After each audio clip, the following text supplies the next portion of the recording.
Hello दोस्तों, इस video में हम एक क्वेश्चन सॉल्व करेंगे। प्रॉफिट लॉस का क्वेश्चन है। क्या कहता है देखिए, Ankit lost two jeans for Ankit sold two jeans for 990 each मतलब क्या होता है? अलग, अकेला अकेला मतलब सेपरेटली। मतलब एक जीन्स 990 में और दूसरा भी 990, दो जीन्स बेचा है। ठीक है। On one he gains 10% and on the other he loses 10%। ऐसा कैसे हुआ? एक जीन्स में 10% गेन हो गया, दूसरा में 10% लूज हो गया। ऐसा कैसे हो सकता है? बड़ा कंफ्यूजिंग टाइप का क्वेश्चन लग रहा है।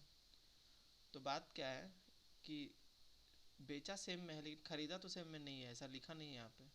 इसका मतलब ये है कि किसी को 990 से ज़्यादा में ख़रीदा होगा और किसी को 990 से कम में ख़रीदा होगा, इसलिए एक में घाटा हो गया, एक में फ़ायदा हो गया। और कितना घाटा हुआ और कितना फ़ायदा हुआ? 10% वो लिखा हुआ। तो फाइंड हिज टोटल गेन और loss percent in the complete transaction. Gain और लॉस लिखा, परसेंट नहीं निकालना है। ओके। तो ये क्वेश्चन इसलिए थोड़ा सा दिमाग को कंफ्यूज करने के लिए, लेकिन ये बहुत सिंपल क्वेश्चन है। देखिए क्या है इसमें। सेलिंग प्राइस दिया हुआ है इक्वल टू 990। अब देखिए दो सेलिंग प्राइस है यहाँ पे, एक है SP1, एक है SP2, दोनों है 990। मतलब पहला जीन्स को 990 में बेचा और दूसरा जीन्स को भी 990 में बेचा, 990 है। लेकिन पहला का कॉस्ट प्राइस क्या है वो नहीं दिया हुआ है, दूसरा का कॉस्ट प्राइस क्या है वो नहीं दिया हुआ है। दूसरा का जो प्रॉफिट है, प्रॉफिट पहला का P1 वो है 10%, और दूसरा का क्या है प्रॉफिट, P2 कह लीजिए इसको, वो एक्चुअली लॉस है, यानी वो -10% है। हो गया, इतना चीज़ दिया हुआ है। तो टोटल गेन और टोटल लॉस कैसे निकलता है कॉस्ट प्राइस निकालने के लिए? तो समझिए कि CP1 और CP2 निकालना है आपको, और ये बहुत आसान है। देखिए CP1 निकालना है तो पहला वाले से निकल जाएगा, CP2 दूसरे वाले से निकल जाएगा। टोटल क्या करना है? टोटल मतलब SP1 SP2 को जोड़ दीजिए, वो उसका टोटल सेलिंग प्राइस हो गया। CP1 और CP2 को जोड़ दीजिए, वो टोटल कॉस्ट प्राइस हो गया। और देखिए कौन ज़्यादा है और कम है, उसको घटा दीजिए, हो गया। अब देखिए क्या है, CP1 निकालने की कोशिश करते हैं। तो देखिए क्या होता है, CP1 क्या होगा ये सोचना है। ओके। तो देखिए क्या होता है, सबसे आसान क्या है, देखिए प्रॉफिट का फार्मूला लिखिए। P1 जो है प्रॉफिट क्या होता है, प्रॉफिट परसेंटेज, मतलब SP minus CP divided by CP into 100, यही होता है प्रॉफिट। तो P1 क्या हो गया, SP कितना दिया हुआ देखिए 990, और CP क्या है, पहले वाले का CP कितना है CP1, हमको पता नहीं है तो हम उसको वही लिख देंगे CP1 इंटू 100। अलजेब्रा इसलिए बहुत इजी कर देता है हर चीज़ को। ठीक है। दिस इम्प्लाइज P1 कितना है 10%, तो 10 लिख दीजिए equal to 990 minus CP1 divided by CP1 into 100। अब इसको सॉल्व करेंगे। देखिए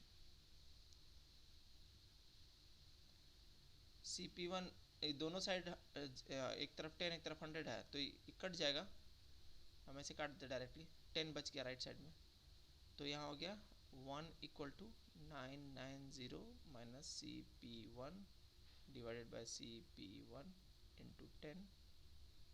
ओके। अब क्या कर सकते हैं, क्रॉस मल्टीप्लाई कीजिए तो CP1 लेफ्ट साइड चला गया, CP1 equal to 990 minus CP1 into 10, और इसको मल्टीप्लाई कर दीजिए, CP1 equal to 9900 minus 10 CP1। 10 CP1 को लेफ्ट साइड ले आइए, तो 10 CP1 प्लस CP1 यानी 11 CP1 हो गया, इक्वल टू 9900।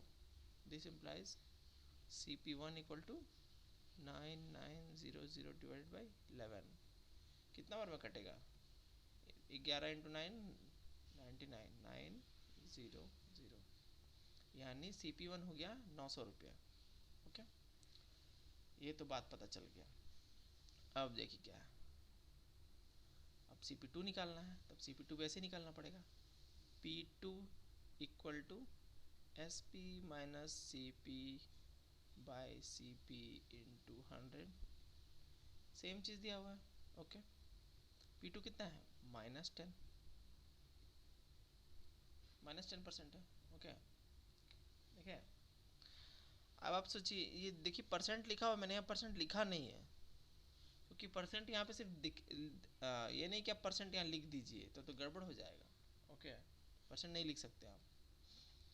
तो देखिए SP क्या है, 990 minus CP2 divided by CP2 into 100, same same एकदम सेम। देखिए क्या करना है, देखिए 10 100 कट गया, तो बचा -1 equal to 990 minus CP2 divided by CP2 into 10 हो गया, कट गया उस पहले वाले से। अब देखिए दिस इम्प्लाइज, क्रॉस मल्टीप्लाई कीजिए, minus CP2 equal to 990 minus CP2, और ये पूरा 10 से मल्टीप्लाइड है, मल्टीप्लिकेशन कर दीजिए, minus CP2 equal to 9900 minus 10 CP2। फिर अब देखिए -10 CP2 इधर है, उसको लेफ्ट साइड ले आइए, तो क्या हो गया 10, और इधर -1 माइनस था एक, तो हो गया 9 CP2 हो गया। आप एक एक करके अलग अलग कर सकते हैं, मैं एक ही बार में लिख दिया, इक्वल टू 9900। अब 9 CP2 है उधर, इसको 9 को उधर ले जाइए तो CP2 निकल जाएगा, 9900 डिवाइडेड बाई 9, कितना हो गया ये, 11 बार में कट जाएगा, 1100, CP2 हो गया 1100। अब देखिए क्या हुआ, CP1 है 900, CP2 है 1100, तो टोटल कॉस्ट कितना हुआ इसको खरीदने के लिए, दोनों को जोड़ दीजिएगा, तो टोटल कॉस्ट कितना हुआ देखिए, यानी CP लिख देते हैं यहाँ पे, CP equal to CP1 plus CP2 equal to 900 plus 1100, 2000।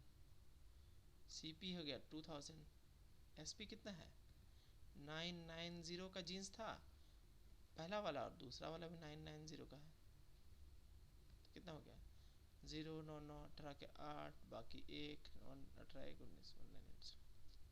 अब देखिए ये हो गया सेलिंग प्राइस, ये हो गया कॉस्ट प्राइस, और ये 2000 है, 900 और 1100 2, तो क्या हुआ, इसको लॉस हुआ कि घाटा हुआ, तो गेन इक्वल टू क्या होता है SP minus CP equal to, SP कितना है 1980, और कॉस्ट प्राइस है 2000, तो ख़रीदा था 2000 में, 1980 में ही बेच दिया, तो घाटा हो गया, इसको -20 हो गया,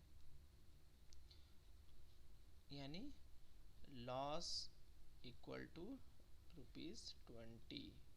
गेन जो होता है निगेटिव में, इसका मतलब वो लॉस हुआ, तो लॉस तो हम लोग ऐसे लिखते हैं, मतलब आपको अगर 10 रुपया -10 रुपीज़ का प्रॉफिट हुआ है, इसका मतलब क्या हुआ कि आपको 10 रुपीज़ का लॉस हुआ है, तो ऐसे लिखते हैं, लॉस है 20 रुपीज़। ओके, यही इसका आंसर। ओके, काफ़ी इंटरेस्टिंग क्वेश्चन था ये, और आप ट्राई कीजिए इसको, आप इसको अलग अलग नंबर डाल के भी कर सकते हैं, ये सेलिंग प्राइस को 990 है, इसको कुछ और रख दीजिए कि नहीं, सेलिंग प्राइस मान लीजिए 2000 है, तब कितना आएगा, ऐसे कुछ कुछ खुद से ट्राई कर सकते हैं कि एक में 5% गेन हुआ, दूसरे में 5% लॉस हुआ, सेम नंबर को रख के अपने से ट्राई कीजिए, अच्छा लगेगा बनाने में। फिर देखिए कि वो कर पाते हैं कि नहीं। ओके, इस वीडियो में इतना ही, धन्यवाद।